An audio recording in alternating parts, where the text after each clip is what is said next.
అదే RTV app వార్తల్ని క్షణాల్లో చదివే అవకాశం ఉంటుంది. ఒక న్యూస్ పేపర్, ఒక టెలివిజన్ ఛానల్ మీ చేతుల్లో ఎప్పుడూ ఉంటాయి. బంగ్లాదేశ్లో ముస్లిం మతోన్మాదులు హిందువుల పట్ల చేస్తున్నటువంటి దాడులను, అఘాయిత్యాలను, మహిళల పట్ల, ముఖ్యంగా హిందూ మహిళల పట్ల చేస్తున్నటువంటి అత్యాచారాలను ఖండిస్తూ మక్తల్ పట్టణంలో మన ధార్మిక సంస్థల ఆధ్వర్యంలో నిరసన కార్యక్రమం నిర్వహించాము.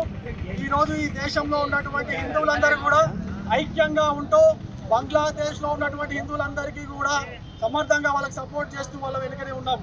మేము ఈ దేశంలో ఉన్నటువంటి సెక్యులర్ వాదులని, అదేవిధంగా కుహానా లౌకికవాదులను ఒక ప్రశ్న అడుగుతున్నాము. ఎక్కడో ప్రపంచంలో ఏ పాలస్తీనాలోనో, ఏ ఇంగ్లాండ్లోనో, ఇరాక్లోనో ముస్లింల పైన చిన్న వాక్యం వెళ్ళినా కూడా మీరు ఈ దేశంలో ర్యాలీలు, నిరసనలు చేస్తారే. బంగ్లాదేశ్లో ఉన్నటువంటి హిందువుల పట్ల ఇన్ని దాడులు జరిగితే ఈ దేశంలో ఉన్నటువంటి కుహానా లౌకికవాదులు, ఈ సెక్యులరిస్టులు ఎందుకు మాట్లాడట్లేదని చెప్పేసి మేము ప్రశ్నిస్తున్నాము. ఈ దేశంలో సెక్యులర్ అని చెప్పుకునే కాంగ్రెస్ పార్టీ, అదేవిధంగా ఇండియా అలయన్స్ పార్టీలన్నీ కూడా ఈ యొక్క బంగ్లాదేశ్ హిందువుల పైన దాడులను కనీసము ఖండించిన పాపాన పోలేదు. కనీసము సోషల్ మీడియాలో ఒక పోస్ట్ పెట్టినా కూడా పాపాన పోలేదు. ఎందుకు మీకు హిందువులు అంటే అంత కోపం? హిందువులు మీకు ఏమైనా అన్యాయం చేశారా? ఈ దేశం ఇంత సుభిక్షంగా, ఇంత సెక్యులర్గా, ఇంత శాంతియుతంగా ఉందంటే కారణం హిందువులే కదా. బంగ్లాదేశ్ జరిగినటువంటి హిందువులపై దాడులకు నిరసనగా మక్తల్ పట్టణంలో మరియు పరిసర గ్రామ ప్రజలు మరియు స్కూల్ పిల్లలు అందరు కలిసి ఈ యొక్క నిరసన కార్యక్రమానికి మద్దతు తెలపడం జరిగింది.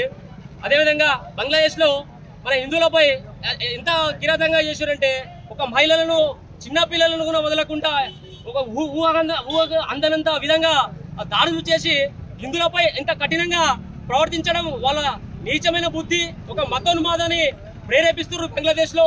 మరియు బంగ్లాదేశ్లో హిందువులు మైనారిటీలుగా ఉండి ముస్లింలు మెజారిటీగా ఉండాలని చెప్పి రెచ్చిపోతే, మన భారతదేశంలో కూడా హిందువులు కూడా మెజారిటీగా ఉన్నారు.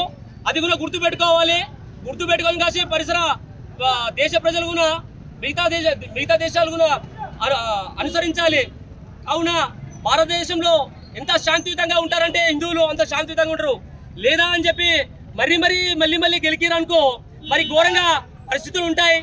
మరిన్ని వీడియోస్ కోసం ఛానల్ ని సబ్స్క్రైబ్ చేయండి. లేటెస్ట్ అప్డేట్స్ కోసం వాట్సాప్ ఛానల్ ని ఫాలో చేయండి. అండ్ లింక్ డిస్క్రిప్షన్ లో ఉంది.